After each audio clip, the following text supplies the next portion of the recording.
Welcome to Movie Oubliette, the film review podcast for movies that most people have mercifully forgotten. I'm Dan. And I'm Conrad, and in each episode, we drag a forsaken film out of the oubliette, discuss it and judge it to decide whether it should be set free or whether it should be thrown back and consigned to oblivion forever.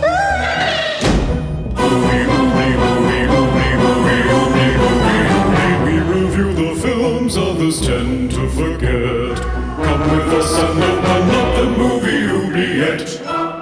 Hi, it's Conrad. What do you have in mind? And welcome to episode 114 of Movie Oubliette, the multi-continental podcast for forgotten fantastical films with me, Conrad, wondering who's Prime Minister this week in Cambridge, UK. Maybe it's the head of lettuce. And me, Dan, starting a new part-time job in Melbourne, Australia. Oh, we focus on sci-fi, fantasy and horror films because we think the future of cinema involves capturing evidence of traffic stop shootings, first-person rape murders, and getting your frontal lobe melted by an electric squid. Hello, Dan. Wow, it sounds like a happy, fun future. Doesn't it just? So you're starting a new part-time job. It's not Prime Minister, is it? No, unfortunately not. No, not for 45 days. No, it's just mail sorting. I'm going to be working at the same company that my wife works at, Australia Post. It's just to help with the bills. It's nothing extravagant or even in my field. So just, something to help out financially. But, it's only in the morning, so it's just like something I can get over and done with, and I can get on with my day. Okay. And will you be in the same post office as your wife? Or no, that would be a very strange dynamic, I think. Yeah, no, different post office. Okay, well, good for you. I'm surprised it's not Prime Minister, because I think here we're doing it like jury duty now. I think it's like just anybody. I think it might be me next week. You never know. It's strange times. Yeah, the shortest serving Prime Minister in history of the UK, 45 days. It's not long. It's not long. No, I looked up who was the other shortest, and up until that point, it was some guy in like the 19th century who died 100 days in. Oh, okay. Wow. So okay. I do love that live stream of that person that said how long the lettuce would last compared to the Prime Minister, and the lettuce won. The lettuce is still alive, still fresh, still crisp. Yep. It's amazing. Mm-hmm. Yeah. So by the time this comes out, we will have a new Prime Minister, and or the old one. We could have the Muppet back again. Who knows? It's just crazy. We really want an election, but never mind. Yeah. Talking about more uplifting things, anything in our mailbag today? Well, yes, I did a bit of mail sorting myself today and discovered that we have quite a few comments on our Halloween video essay on YouTube. If you haven't checked that out, please do. Our co-production with Melinda Mock from Retro Blasting is going strong. And Ozma said, Halloween 3 is the best one. It's a brilliant movie, very smart. So, yeah. It was vilified when it came out, but it's kind of worked its way into people's hearts over the years, hasn't it, Halloween 3? Yeah. I mean, I only watched it for the first time fairly recently, and I was surprised. It's quite dark as well. They've got kids in there. And also that Shamrock song is it's never leaving my brain ever. It's a good film. Yeah. It is. Yeah, I love the soundtrack, actually. I think it's one of John Carpenter's best. Joseph said, Michael is not just evil incarnate, he's effectively death personified, something that's always there, waiting. Part of the deeper meaning of the original's ending is when he disappears after being shot 7 times with a 6-shot revolver, is that we keep hearing his breathing. Death never dies. Part of the reason I don't like how Halloween ended, is that they completely demystify Michael. No spoilers, but... yeah. Yeah, I mean, I think that's why the zombie films don't work. there's too much backstory. We don't want to see that. I don't want to see Michael as some like bullied child. Just leave that out. No, exactly. No. And you can't kill death either. But there we go. Joseph also said, and I would love to visit Halloween 3 Island, though I would not want to live there. Right. Yeah. On Practical Magic, we heard from Kirk, who said, I make no qualms about my appreciation for this movie. There's a lot of love for Practical Magic out there. James said, the Dustbuster was the same here in the States, totally useless except for peanut shells. That's great. Honestly, and yet everybody wanted to buy one. It was crazy. Yeah. I only know it from Back to the Future 2, where it's in an antique store. I don't know if you remember that. Oh, right. Yeah, when he goes in the future. Right. Yes. Yes. It probably would be in an antique store now. It probably would, yeah. And finally, we heard from Serge of Cold Crash Pictures. Hello, Serge. Hello, Serge. And he says Practical Magic is one of my favourite comfort food movies. I'm sympathetic to first-time viewers since it clearly doesn't play by the rules of the real world, but it does definitely play by its own rules, and I think it's delightful. Fun fact, the first time I watched it on DVD, there was a typo on the back of the box that said it was 180 minutes long. By the time Angelov was exorcised an hour and a half into it, I was like, where the hell are they going to go from here?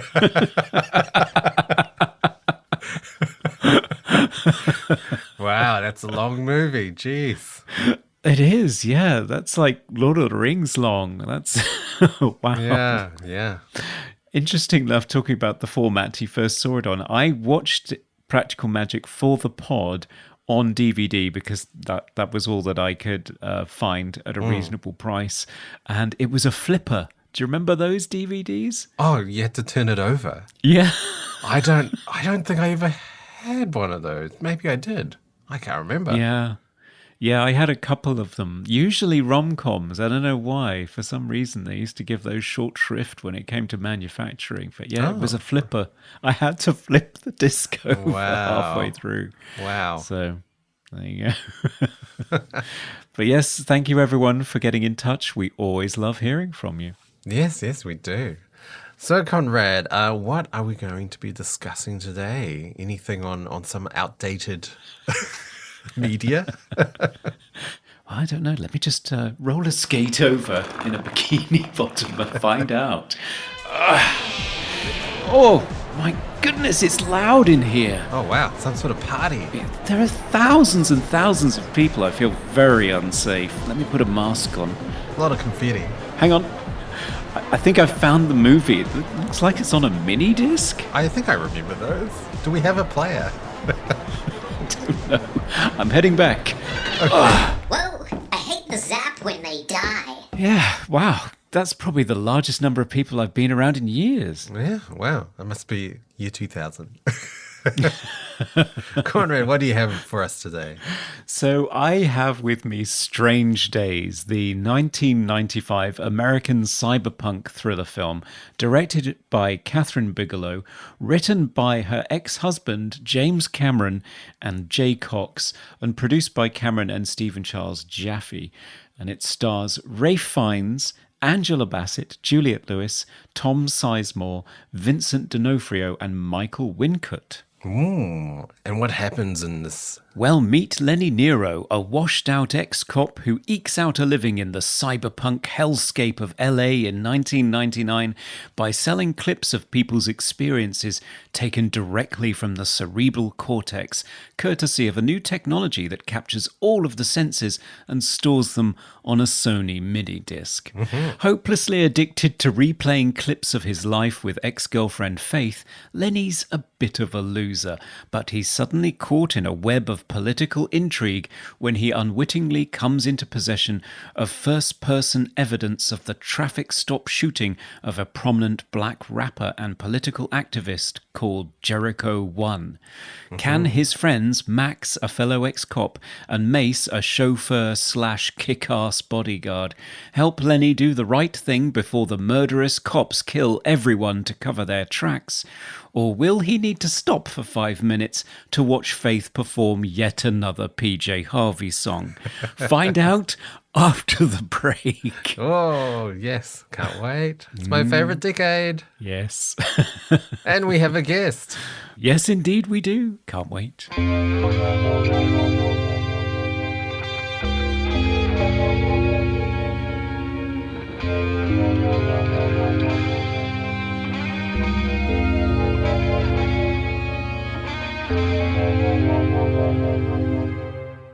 We are very excited to welcome back today an insightful film critic, co-host of the Horror Queers, regular columnist for Bloody Disgusting, and fan of dark beers, erotic thrillers, and internet access, Joe Lipsett. Hello, sir.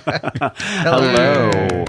Welcome back. That's a very timely update. Yes, thank you for that. Yes. How have you been, and have you recovered from your recent trauma? Oh, man. I didn't realize what losing the internet for 5 days would do to my psyche, but I more or less just completely fell apart. But yes, I'm happy to say I picked myself up and put myself back together. 5 days is a long time. Yeah. I really truly do now believe that the internet is a human right, because especially if you're working from home, you literally cannot live without it. Yeah. Yeah, so we like hotspotting off your phone or something? Yes, and using the public library. So folks, PSA, fund and utilize your public library because they are invaluable. Yeah, right?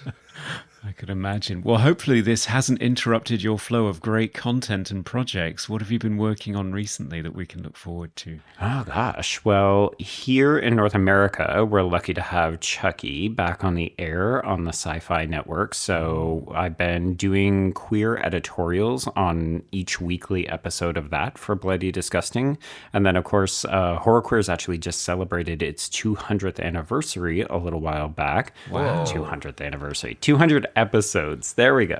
Wow. Yeah, And congratulations. thank you. Yeah, it's funny because part of us took the step back and said, oh, well, we've also produced, hundreds of episodes for the Patreon as well, but we don't count those because, of course, they're not as publicly available. Yeah, that's true. So you've been talking to Trace for a very, very long time.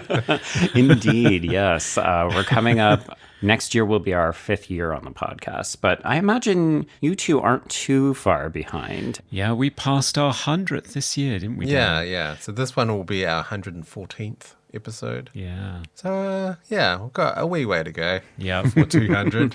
It's not a race, right? It's all about the journey. Yeah. Yes. Yeah, it's scary how high the numbers get in such what feels like a short space of time. Yeah. What's fun is when you hear from someone who's new to the podcast and they say, oh, I really love that conversation that you had about that thing. And you go, did we have that conversation? Did we cover that movie? Yeah, we've had a few of those moments. I love that. I guess in your case, though, you could just say, oh, yes, that conversation. I think we put that back in the oubliette, so I don't recall. Yes. Well, the film that you have plucked out of the oubliette for us to discuss today hails from 1995, so the 90s, my favorite decade, Strange Days, by Kathryn Bigelow, who we haven't covered on the pod before. Oh, really? No. And she has a number of films that are in the oubliette that weren't, massive hits for her. And in her early days, she was playing around with genre a lot. Yes. Always in interesting ways. How did your experience of Strange Days begin, Joe? So that's an interesting question. I mean, you should always anticipate this when you're coming on to talk about a film, right? But I honestly can't remember quite how I came across it. I think it was my sister and I rented it, likely from Blockbuster or Jumbo Video, but I didn't see it in theaters, so I would have seen it after the fact, after it had already come out, flopped, and then gone to video. And I think we were just intrigued by the cover because it has quite a vibrant image of these three main actors, and it's set in the turn of the century, back when Y2K was still a very big topic and we were all very terrified of it. So I remember being very intrigued by like what exactly is going on in this film, because I was also big into cyberpunk at the time.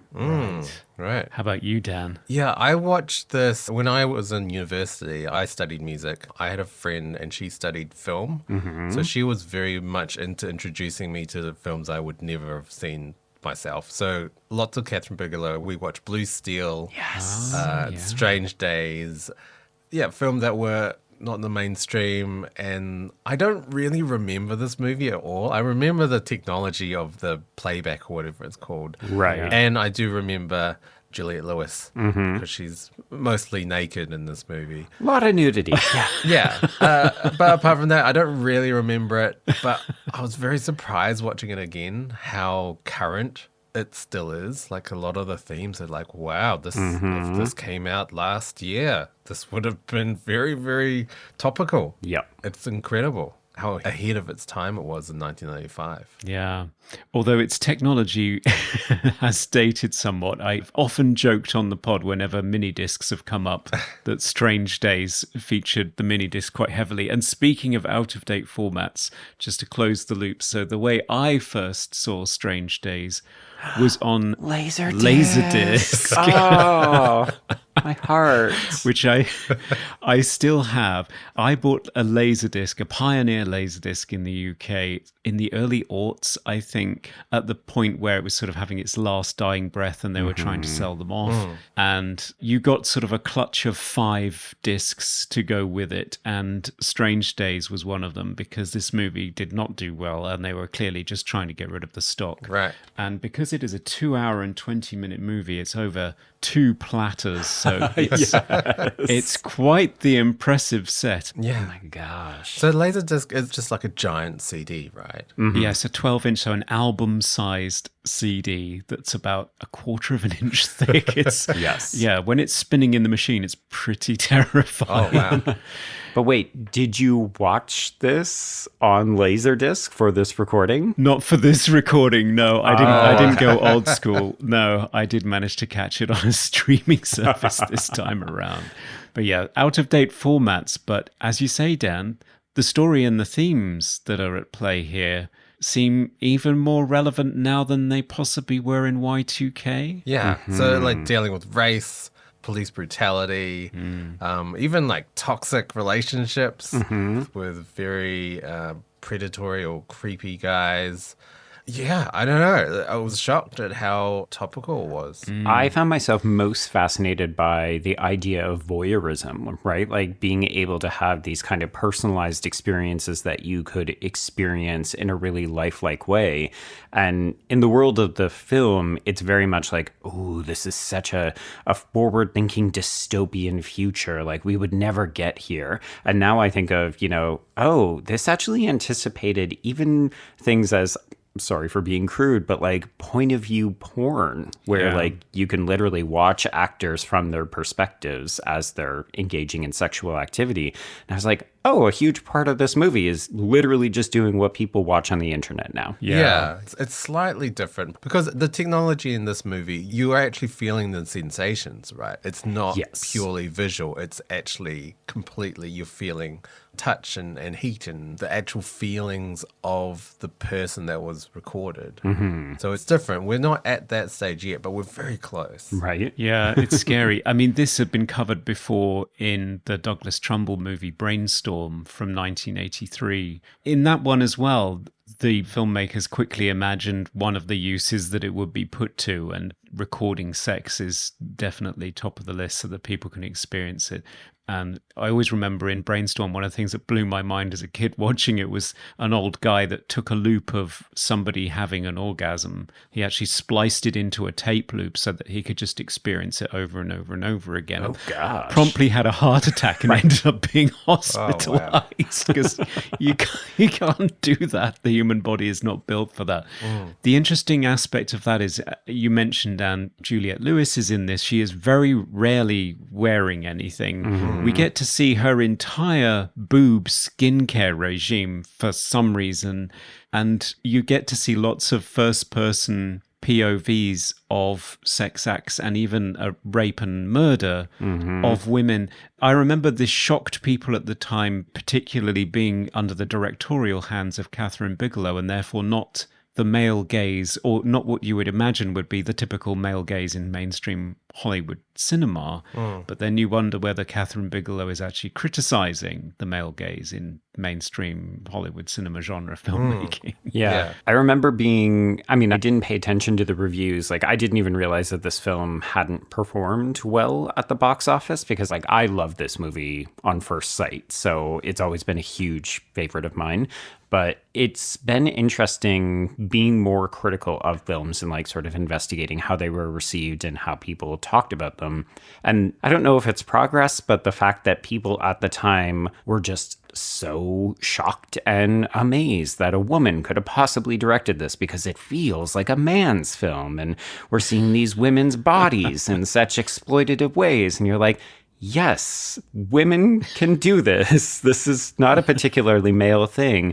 But I mean, that's a bit of rhetoric that has chased Kathryn Bigelow's entire career, right? She's always been oh, wow, she directs such masculine or male energy films. And I think that's such an odd thing to put on someone. Yeah, but I feel like she doesn't at the same time. Like, the love interest in this movie is not what you would expect. No. Like, first of all, she's not white, the Mace character played by Angela Bassett. She's not like wafer thin. She's not sort of fetishized as a black woman either. It's quite different. She is a very strong character. She doesn't need helping out. I mean, kind of at the end when you have that sort of bullet save moment where it doesn't actually happen because no bullets were flying from the gun, but it's fine. So she does take care of herself. She doesn't need a man to come in and save the day. So like, it is quite different. Even Juliette Lewis's character, Faith, is not what you would normally expect. She doesn't love Lenny at all. Nope. She's constantly trying to push him away. It's just, Yeah, in a more conventional film, Lenny would have ended up with Faith at the end of this, and Mace would have gone on to continue being his friend or being a limo driver or something. To the point where I remember being really surprised when we get that kiss between Mace and Lenny, because it feels almost unexpected. Like, the movie's less interested in exploring traditional heteronormative romance relationships, right? It is, yeah. And it comes in something that we touched on with Lotte Losten in our last episode on Practical Magic. It's the 90s rush towards each other and smash each other's faces together kiss.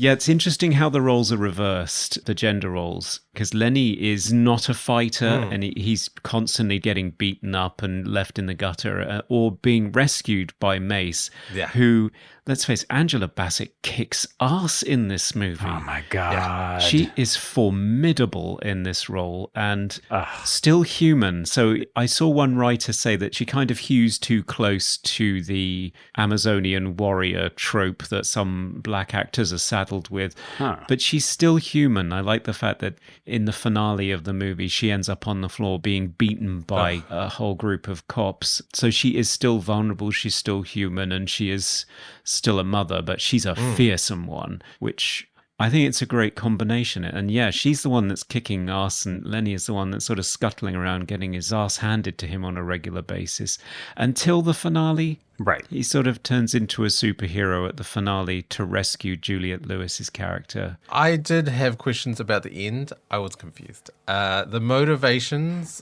for Max just did not make any sense to me. No. Why did he kill Iris and Tick?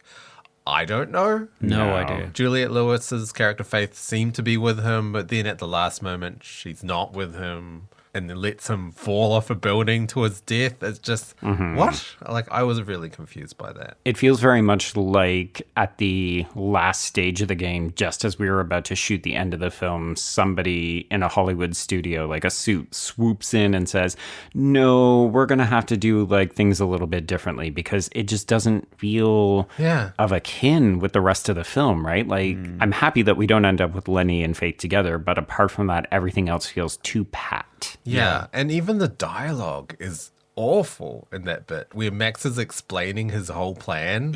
Ooh, no. Who wrote this? It's really bad. Which is a shame, because the rest of the movie has some really great crackling dialogue. In the rest of the movie, exceptional. So many quotable lines. I know, we'll get to that in the Mooblies, I'm sure, but the end is not good. But what I did like was that Lenny rescuing Faith and finding out who was the killer and the high fall death of the killer was not the climax of the movie. Yeah, It wasn't. comes before the real climax of the movie, which is Mace getting social justice for a murdered black activist and rapper who was killed by cops in a traffic stop, which again felt prescient to me, because I mean, I was aware at the time of the Rodney King beating and the riots that followed, but I don't think I was aware of the phenomenon of traffic stops being so frequently fatal and disproportionately for people of color. Yeah, I don't think I've seen that represented in film prior to this. Yeah, it's interesting because I find, you know, if you look at films from this particular time period, like the mid-90s to the early 2000s, there's like a 5 to 6 year period.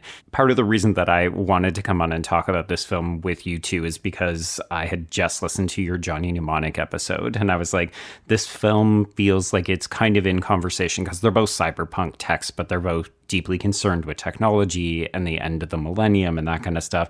But there's this weird trope in films of this time, particularly in science fiction or cyberpunk, where we're doing a kind of black activist or like somebody who's a bit of a sage, right? Sure. So we see it in Johnny Mnemonic with the kind of Ice Cube character, if I'm mistaking the right actor. Ice-T, I think. I think, yeah. Ice-T. There are so many ices. Yes, I think you're right. It is Ice-T. But we see it in things like Gamer as well. Like, we were interested in Hollywood in making movies basically that were acknowledging that racial conflict was an issue and that these people were most likely to be assassinated or executed by governmental figures who wanted them silenced.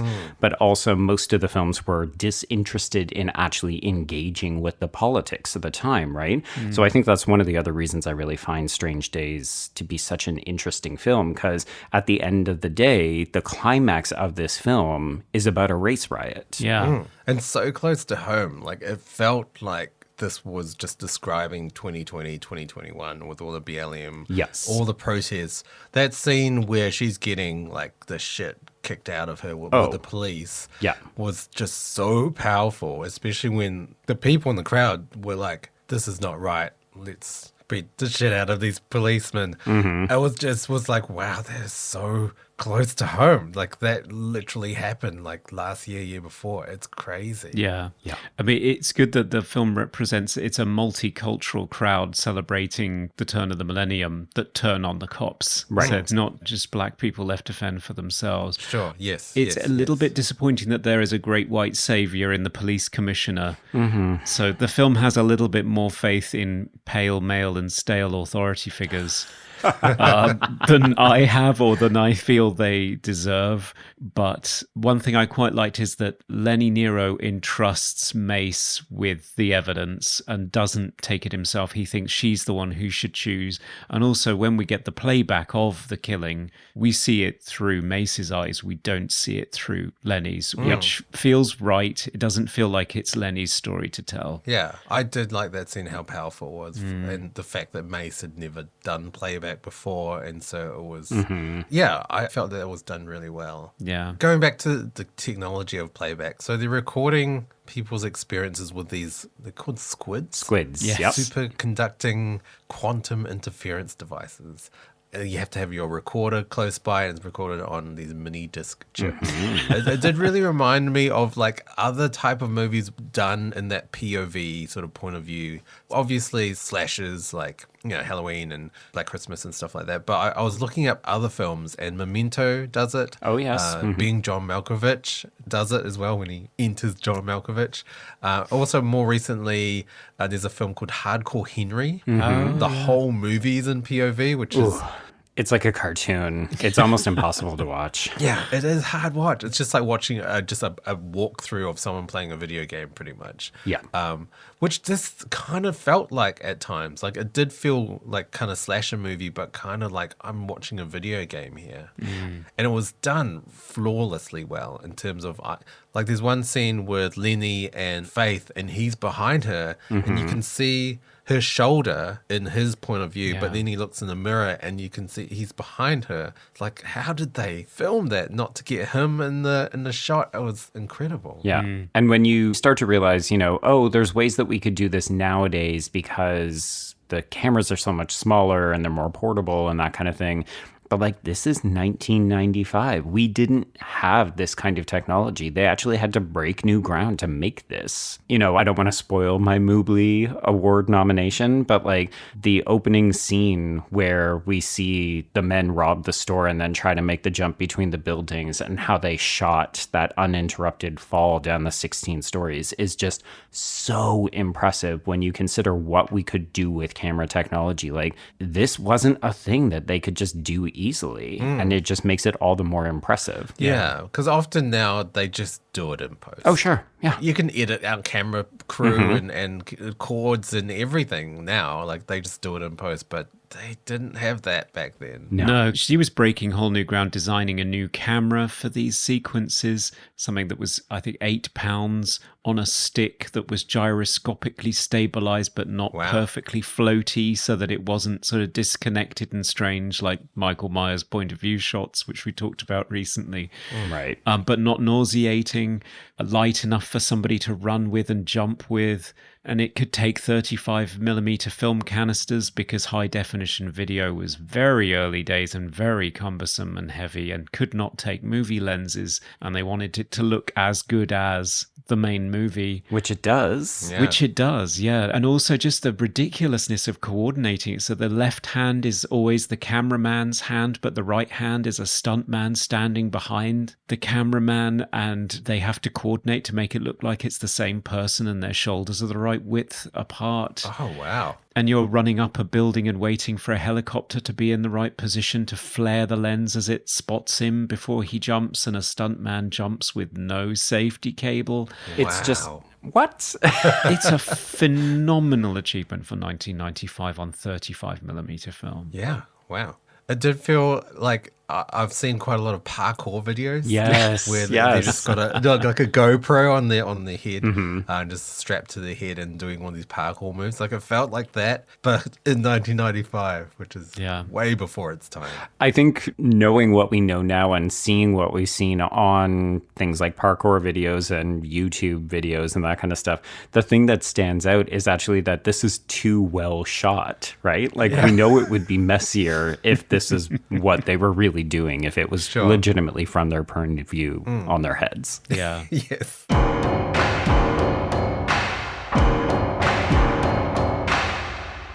Technically, it is an astonishing film. I mean, I'm trying to think of other action movies around that time, and I really do think she stood out in films like Point Break and in this, creating a style that was way ahead of its time, breaking ground with what you did with a camera and what you did in terms of live stunts. But visually, a lot of it feels familiar. I mean, Blade Runner looms in the background. I was thinking of Blade Runner, just sort of that nostalgic sentimentality as well. Like, he's kind of pining over a love that initially I thought, oh, she died, obviously, but no, she's just over there in the club on stage. That's fine. But yeah, it reminded me of movies like Minority Report and like Inception, and like there's a new movie, Reminiscence. Oh, yes. Which is kind of similar. I haven't seen that movie, so I'm not entirely sure. But yeah, that very sort of nostalgic futuristic at the same time. Yeah, I always forget how indebted to film noir this movie is as well. Like, I saw someone describe Faith as a kind of pseudo femme fatale, and I realized, oh, you know what? That's actually really accurate. It's just that you wouldn't think of her that way because she's not slinking around, but right? She's highly over-sexualized, she's manipulative, and she's getting Lenny, who is more or less our inept investigator. You know, he's a disgraced former police detective in the film, but at the end of the day, it really does feel like we're adhering to those conventions and those archetypal characters, right? Yeah, 100%. I do feel like, because there is a lot of nudity in this movie, but I do feel like it is quite sex positive. Like, no one's ever telling her that I'll put a coat on or anything. Like, she is who she is and everyone accepts it and it's fine. You know, like, it doesn't matter. It's a lot of nudity for us as an audience member, but she's confident in her own body. She is in love with someone who wears a terrible wig, though. I mean, Tom Sizemore as Max. I only know him from films like Saving Private Ryan, so I'm just used to seeing him with the close cropped hair that you eventually see once the wig comes off. So I like the fact that the artificiality of the wig is part of the story, because I was looking at it all the way through. Yeah. This is They couldn't have done better. Yeah, exactly. Yeah. What's interesting as well, Tom Sizemore was in The Relic, which was the very first film that we covered with you, Joe and Trey. That's right. So it's just gone full circle. That's true. Yeah. This is an interesting performance from him because it feels firmly in his oeuvre of sleazeball performances, right? But in a way, this whole world is populated by sleazy, mostly men, right? Like, the male characters in this movie are just not good overall. No. Tom Sizemore, I don't really know him that well from movies, but he's been in a lot of amazing big budget movies: Pearl Harbor, Black Hawk Down, Natural Born Killers, True Romance, Heat. But he, for some reason now, he's in a lot of asylum films. You know, those terrible rip-off films like Megalodon Rising, Alien Conquest, Monster Hunters, Nazi Overlord. You look at the posters for these films and it's obvious what they're trying to rip off. Like, Alien Conquest is just Independence Day, Insurgents that came out in the same year. Right. Monster Hunters is just ripping off Monster Hunter, which came out the same year. Nazi Overlord is just ripping off Overlord, which came out the same year. And exactly the same plot. I don't know how that studio is not getting constantly sued, but whatever. But yeah, some of the other cast in this movie, Ralph Fiennes. Yes. I didn't know he was in this movie when I watched it. I probably didn't even know who he was. You know, the Harry Potter hadn't come out yet. So the first movie I noticed him in was Red Dragon, which he's like incredible in. But yeah, this was early Ralph Fiennes. Yeah. In quite a cool role. Well, he was coming off the back of Schindler's List. Yeah, Yes. I know. Change of pace. Does anybody else have trouble accepting him as the leather pant wearing, fast talking huckster? I don't know. I didn't buy it at the time. I thought he was miscast. I bought it. I thought it worked. I don't know. It's almost like proto Liam Neeson in Taken, except he's not actually kicking ass. Right. He's kind of fumbling around. I didn't mind it. I thought it was fine. Yeah, I mean, Liam Neeson's always been more of a man of action anyway, whereas Ralph Fiennes, I don't know. Wait, do you still feel that way, though? I have trouble with it, but because he's not a hard-boiled detective that kicks ass all the way through, I can kind of live with it. But Ralph Fiennes in leather trousers just wasn't right. But as you say, the male characters are not particularly admirable in this. The only one that I kind of felt sorry for was the one that's played by the guy who was Hippie in The Abyss, Todd Graff, who's missing both of his legs, isn't he? And Lenny gives him a clip that he's recorded of him running along a beach so that he can experience what it's like to have legs again. Right. I thought it was a beautiful moment, though. That is nice. Out of all of the playback that is shown in this film, it's all grimy sex and murder, apart from that, which is actually very beautiful. I really appreciate that. Yeah. Because I think without it, it would just be this kind of, oh, well, the future, because of course this movie is meant to be set in the future. is a terrible place filled with ne'er-do-wells, right? Like drug addicts, prostitutes, and all these very judgmental, typical Hollywood fare. So I think we need that to suggest, oh, there can be good uses for this technology. It's just that the characters in this particular story are not as conventionally nice and rootable for. Yeah, there's that moment, and also the moment that Mace loves Lenny for, when you find out that she loves him, is the flashback to him when he was a cop, being careful to make sure that her son did not see her husband and his father being arrested. And that moment of empathy and thoughtfulness and kindness is the thing that has endeared her to him and stayed with her even while she's watched him descend into someone that she really doesn't like, doesn't admire so much anymore. So, yeah, 2 insights into Lenny that make him a little bit better as a character, although the moral center of the film is really Mace. Yes. 100%. Yes. Now it's time for random trivia. Okay, Dan, what fascinating piece of trivia did you download on your mini disc today? Well, did you know the actress Louise Le Cavalier, who played the white dreadlocked girl that beats the shit out of Lenny? Oh, yes. She is actually a Canadian contemporary dancer and appeared in David Bowie's Fame music video from 1990 and also collaborated with David Bowie on his Sound and Vision tour that same year. Wow. Yeah. Yeah, because she is also pretty striking in terms of like appearance and standing out from the rest of the characters. Definitely gave me a anticipatory vibe of where the Wachowski sisters would go in it reminded the me. Matrix Resurrection. Yes. And Yes. Yeah. 100% remind me of Yeah, that. I was thinking that. I was wondering if it was the same person, but it wasn't. Right. Another piece of trivia, I have to mention this. So there is a line that Angela Bassett says, right here, right now, which I was like, that's a song. I know that's from a song. And then sure enough, I looked it up and it's from Fatboy Slim's song, Right Here, Right Now, that came out in 1999 when this film is set. So yeah, I picked it straight away. It sounds exactly the same, and yeah, Angela Bassett on Fatboy Slim. There we go. Yeah, it's unmistakable, actually, that sample. Yeah.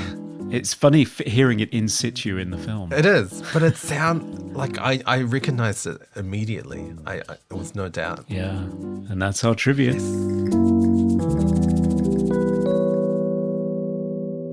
There are almost like 3 villains in this movie. So you've got Max, played by Tom Sizemore, and then you've got Philo Gant, played by Michael Wincott, the sleazy, atrocious, toxic boyfriend of Faith. And then you've also got Vincent D'Onofrio playing the brutal, disgusting cop. Yeah. I mean, Vincent D'Onofrio does villains very well. Yep. He seems to play these really, really great villains that you despise, but also kind of love, like him in Daredevil as Wilson Fisk. Yes. I really loved him in The Cell, playing the serial killer in The Cell. He's just got away with villains. Yeah, this one not so likable. No. Wow. He's terrifying Yeah. and completely justifies the mortal fear of Iris, the prostitute that has the evidence of the killing. And that action scene in the subway station where she's trying to get away from him and his partner. And she Yes. waits hiding behind a pillar and then runs onto the train just as the doors are closing. It's such a good action scene. Yes. Yeah. It's hilarious though, right? Like it's the kind of thing that we feel like we've seen a million times before. Like we get a high angle shot from like a long distance and we're seeing the entire empty platform and we all know exactly what's going to happen. And we know she's probably going to make it because that's what the film's plot necessitates. And yet the way that it's shot and the way that it's edited, it is heart pounding. You fear for this woman and you think they could just shoot her dead on this subway train. Yeah. I think it's pacing. Like it's just really well paced and like there's lots of breathing room in that scene as well. It does kind of make the film very long though. Yeah. It takes a long time to get into the main plot of the murder. I counted, it's like 56 minutes into the movie. We see the first murder and then it starts the ball rolling with the main plot. But I guess you do have to establish this world they do spend time establishing this playback future of 1999. That, and I think the film is very careful about making sure that we have enough time with Mace and Lenny to see the ups and downs in their relationship so that we have a better understanding of why Mace would stay with Lenny. Sure. Because I agree with you, Conrad. I think that one scene where we see the flashback establishes why they became friends in the first place and maybe when she started to love him. But he is such a sleazeball in the contemporary time period. Like, it doesn't make sense why she would continue to advocate for him. So we need all of those scenes where she's kind of rescuing him and you can see little glimpses that he's not as bad as he maybe appeared to be on the surface. But I don't disagree with you, Dan. It does take its time. Oh, yeah. Yeah. I had to watch it in 2 sittings because it was a long movie, 2 hours and 25 minutes. And even the ending, Conrad, that you mentioned, there are like 2 endings pretty much. Yes. Like, it is quite a drawn out third act. Yeah, it's not quite Lord of the Rings, Return of the King, but, you think of the scale of it too. I mean, they fully realized a New Year's Eve party. I just assumed that they shot on New Year's Eve in Times Square at one point. Nope. They hired 10,000 extras and put on a show with Aphex Twin. Wow. It's incredible. They paid them $10 each to show up, and I think 5 were hospitalized with ecstasy overdoses. I love that factoid. Oh, no. Yeah, it is an epic length. I think the detective plot is almost the least interesting, although it is more worked out than, say, Blade Runner. I think one of the things Harrison Ford always complained about with Deckard is that he doesn't do an awful lot of detecting in that movie. Whereas in this, there are clues and bits of evidence and red herrings and double-dealing characters that are leading people down a false path. I mean, the basic plot is essentially the same as Blow Up or Brian De Palma's Blow Out, which is a ne'er-do-well character that's a bit of a huckster, gets hold of evidence of a political assassination and doesn't really know what to do with it. Yep. I even noticed a parallel. There's a shot where Mace is cradling Lenny in her lap and the camera's looking up and you're seeing all this confetti around her. And it's exactly the same as the John Travolta Nancy Allen shot in Blow Up with the fireworks going off, but with a very different conclusion. Yep. A much more mainstream conclusion. So yeah, they are ostensibly similar, but as you say, this one does more in terms of setting up the characters and it does more in terms of creating a believable world. I mean, I believe this world much more than Johnny Mnemonic's world. Oh, God, yes. Well, I mean, the acting's better, for one thing. But there are a lot of similarities between Johnny and Mnemonic. Like, I do feel like Johnny does get saved by the girl at one point, which is very similar to this movie. They both came out the same year, which is kind of surprising. And they both have a lot of similarities to The Matrix as well. Yes. I mean, you mentioned, Joe, with the whole cyberpunk, William Gibson sort of aesthetic to everything. I do like that type of future where it is very diverse, but it's also very seedy. Yes. And everyone's just out to rip everyone off. It seems like no one's just like doing a normal day job. Just crime and corruption everywhere. I know, driving through the streets and there's teenage girls mugging a Santa Claus and cars on fire and riot police. And this is just a Wednesday for Lenny. He's just driving through it on his flip phone, making deals. This is everyday LA in 1999, supposedly. I mean, in 2020 and 2021 with the protests, there were lots of cars on fire and like shops being trashed. It's not confounded. That actually happened. Yeah, it's amazing. I think that's one of the reasons why I end up liking it, because I feel like the movie has aged well in that regard. You know, the technology with the mini discs is probably the most outdated component, but the idea that we would want to continue reliving memories and we might have to put them into a kind of like hard drive version, I think still persists. And unlike something like Johnny Mnemonic, where, you know, we're shoving appliances into our head with storage capacities that's, you know, the size of a thumbnail now. Yeah. A lot of the technology, like the ideas and the principles of Strange Days, to me, are really relevant, and they're used in service of the larger political, racial storyline. So it's less about trying to predict where we're headed in the future and more about like we're on the cusp of something that is going to radically change the world. Yeah. I do feel like that's Kathryn Bigelow, though. I feel like she was on a clear trajectory to direct movies like Hurt Locker and Zero Dark 30, where she did want to say some very powerful things, but she had genre films to deal with. So she would insert them into these genre films. I mean, this movie is written by James Cameron, though. So Yes. I don't know how much of the original script was him and how much Kathryn inserted. But yeah, I was also surprised. Like, James Cameron, wow. Okay. Yeah, he was busy. pretty good. So he was working on True Lies and also prepping for Spider-Man, which of course he Right, didn't. which he didn't do. Right. Yes, Yeah, yes, it was yes, a yes. pretty well worked out script treatment. I mean, 140 pages or something like that. So he'd pretty much worked out the plot, and then it was developed with Kathryn Bigelow and Jay Cox. So yeah, I definitely think Kathryn Bigelow put her stamp on this. It feels very much of a piece with her later work, that's for sure. Yeah, it reminded me quite a lot of Detroit that she directed fairly recently. The whole sort of race wars and police brutality, Yeah. that sort of thing. Very similar. Well, and by all indications, she was the one who was sort of responsible for souping up the role of Mace, which when people talk about this film now, I think more people lean onto your side, Conrad, where they're like, oh, Ralph Fiennes is in this. Okay, that's a bit of an interesting role for him given his career trajectory. But the thing that people always walk away with is, holy shit, Angela Bassett. Like, Yeah. she is the get in this movie. Yeah, hot off of the Tina Turner biopic 3 years before. Angela Bassett. Yeah, I don't really know her that well. Like, I know who she is and I knew who she was straight away, but I think I only know her from American Horror Story. I mean, she's amazing in that. She's really good in that too. Yeah. I need to watch more of her films. Yeah, definitely. Coming to you live from the Movie Oubliette Theatre, it's the prestigious Mobley Awards. Okay, it's a Mobley Awards. It's where we present our favorite squid playback parts of the film in a number of Y2K fearing categories. Best quote. Well, I'm going to take the obvious one because to me, it embodies everything about Mace's relationship with Lenny. So it has to be, this is your life right here, right now. It's real time, you hear me? Real time. Time to get real, not playback. Yeah, good enough for Fatboy Slim. It's iconic.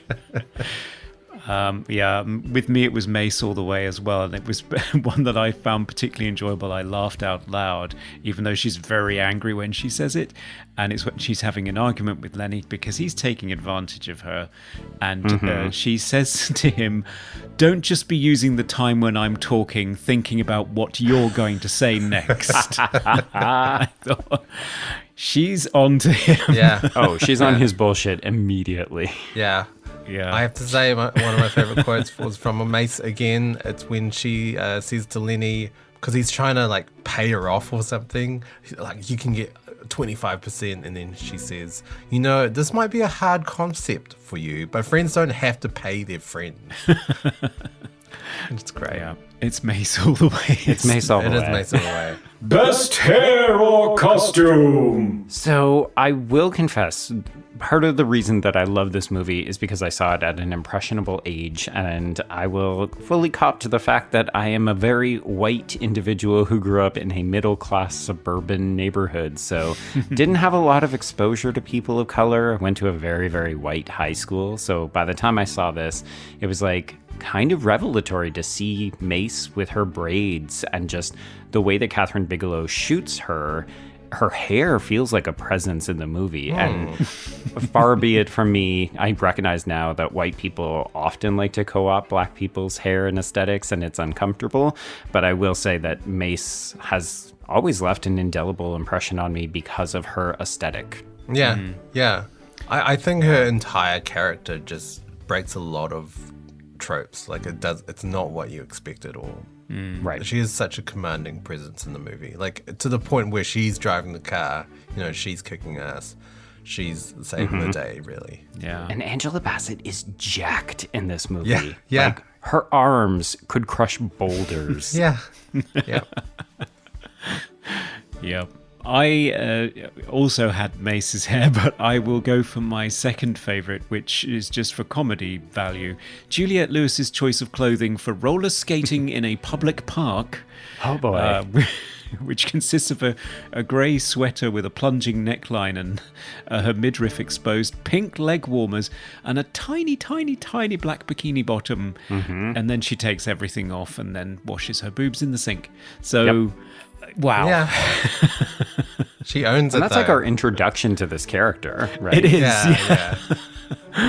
Most 90s moment. So, as I said, I did grow up in a very suburban middle-class environment, but I did sneak away in the mid to late 90s to go to a rave. And so the scenes in the club, Philo's Club, where people are body surfing while listening to bad music was very reminiscent of the times.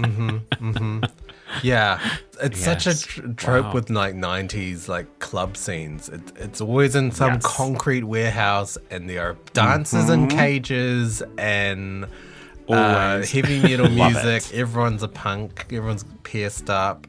It's very 90s. It is. And speaking of the music, my nomination would be just Deep Forest, just full stop. Yes. This ethnic electronica with the loads of controversy over them sampling vocalists all over the world without paying them or paying them an absolute pittance and then getting sued afterwards.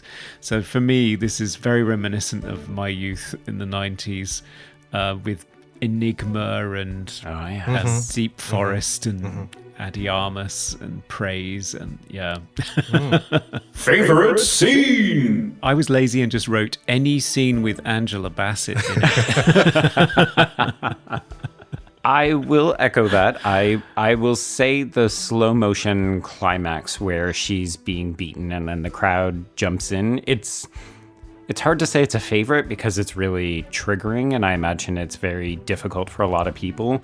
But when you know why they include this, because of the Rodney King beatings, because they were filming during the OJ trial, and then, as you've said multiple times, Dan, this seems so prescient. It feels like this is a scene that will just live on in infamy forever to me. Yeah. Most cliche moment. I think for me, the silliest part is that in all of this future tech, people will always become addicted to it. So I don't doubt that people would want to use it and use it in a variety of different ways. But with, Philo getting addicted to it and becoming paranoid and wanting to record everyone, and it eventually kills him, sort of, in a way. But yeah, I just thought, okay, we don't get addicted to every technology, do we? Well, with your internet loss recently, I mean, did you go through withdrawal and start rocking in a corner? Okay, you know what? I take back the question. My cliche is more of an action cliche than a sci-fi cliche, and that's the high fall death, Yep. Yes. which also known as the Disney villain death, because if the Disney villain just falls away, then you don't have to worry about the Yeah, whole sure. thing. Yeah. They're just gone. They're just gone. So yeah, Batman 89, Die Hard, Sudden Die Hard. Impact, In the Line of Fire, The Hand That Rocks the Cradle Onto a Picket Fence, RoboCop, Total Recall, See You at the Party, Richter. Yep. Yeah, high fall deaths. Yeah. Best special effect. So this is a tricky one because I think it's done nearly so seamlessly that you can barely tell. But that opening sequence that we talked about where, we watch them run up to the roof and then fall between the buildings, I just think it's so dynamic. Yep. Yeah. Yeah. It's amazing. Yeah, that was my pick as well. And specifically the detail that the stuntman does jump across the gap between those two buildings live with no safety wire. But there is an airbag in the street below, which the camera points directly at when the second character looks over the ledge. right. But it is painted and airbrushed to look like concrete and dressed with garbage. Wow. So that it looks like a street. Wow. But there is an airbag down there. That's amazing. That's incredible. That's incredible. It's so frustrating because you're 100% right, Dad. We would just, we'll just take it out in post nowadays. Yeah. But Yeah. that attention to detail, come on. Yeah. Yeah. Yep. It's the real magic of movie making. That now they just shove a green bag down there and that would be Oh, it. yeah. Favorite sound effect. I have to say, for sound effect, I didn't pick anything out. It was hard. Yeah. Me neither. I mean, it's very subtle, but again, going back to the playback, whenever it started, it had this very kind of stuttery, static sound, but it was very, very subtle. The only other thing I could pick out with sound was the gunshots sounded very boomy, kind of not what you expected, like almost like they were distorting or something. But yeah, I mean, it's very subtle again. So nothing hugely stood out sound-wise. No, me neither. Most funniest moment. So I didn't actually come up with anything for this because I don't find the movie particularly funny. I think we've mentioned that there's funny lines of dialogue, but I'm not sure that translates into a scene. So I'm curious to hear what you two came up with. Yeah, I found there was dialogue that was funny that cracked me up, but it wasn't fun, like hilarious, apart from one scene where Lenny and Mace are getting ready to leave, and he's getting dressed or something, and they're talking about this whole murder and sort of the implications of everything, and then Lenny just exclaims, "Oh shit," and then Mace replies, "What's the matter?" And then Lenny says, "This tie doesn't go with blue." It's just it was just completely like tonally He's wrong. a fashionista. He's got his silk shirts. All of his shirt and tie combinations have been hideous. They're In fact, it's absolutely atrocious. Yeah. In fact, it's something Max, the villain, comments on, and isn't it a clue that he's colorblind and he can't tell how bad Yeah. Lenny's outfits are? That is one thing that was And that's a kind clue, of throwaway yeah. that actually made sense, because because it is kind of a trope where you have like flashbacks or like point of view shots where they just stick a filter over it, but it's not a filter. He's colorblind. That's why it looks like that. Yep. Yeah, and there is a reason for it. He was pensioned out of the force because he took a piece of bullet to the brain. So there is a reason for it. It's planted right at the beginning of the Right, movie. right. So yeah, in terms of a detective plot, it's actually pretty good. This movie, in terms of laying stuff out. But it's subtle, right? It doesn't hit you over the head with like, and here's all the reasons why Max actually did it. Yeah, with flashbacks showing you the things that you were supposed to have noticed. Yeah. Right. And that's our Mooblies. Yeah. Hi, I'm Sandy King Carpenter, producer of movies like They Live, Prince of Darkness, In the Mouth of Madness, and you're listening to Movie Oubliette.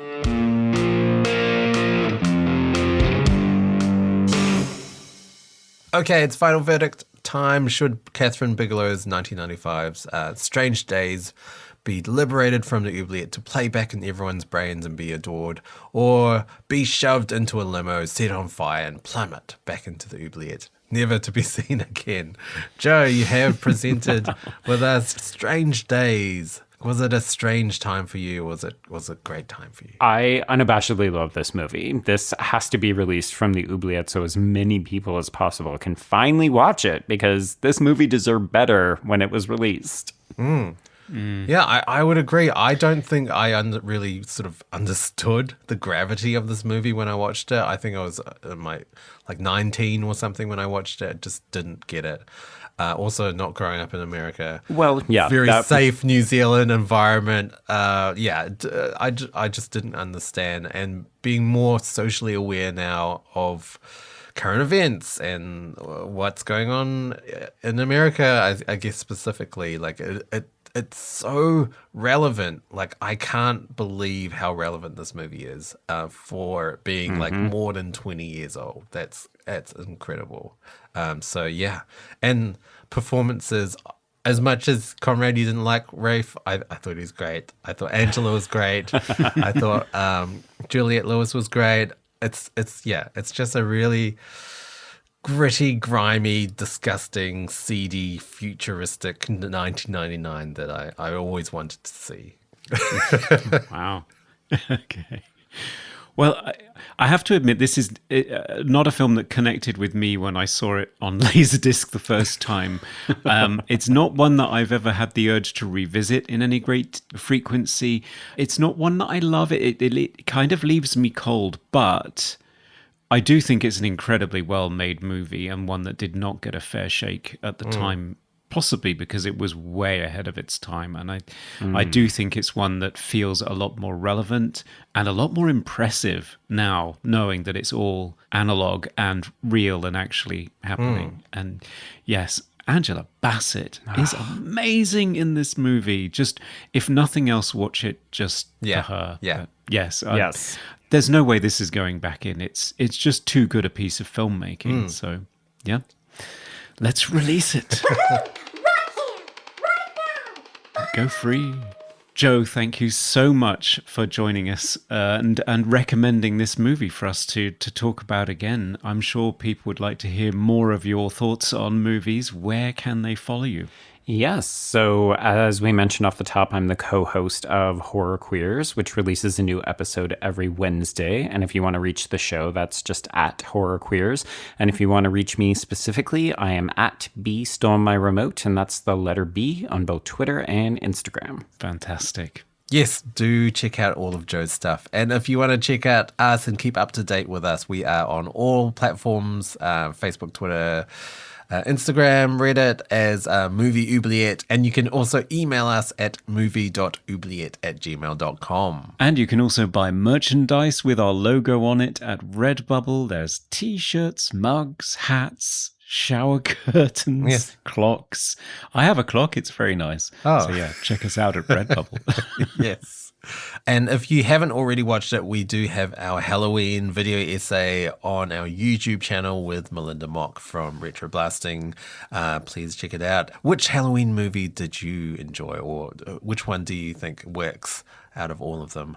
But we have a bit of a discussion of why they didn't work. Yes. Indeed. And if you want to support the show, then head on over to Patreon, where for as little as $1, you can vote on films for us to feature in our future episodes. And for $5, you get access to exclusive bonus minisodes and extended extra interviews with our special guests.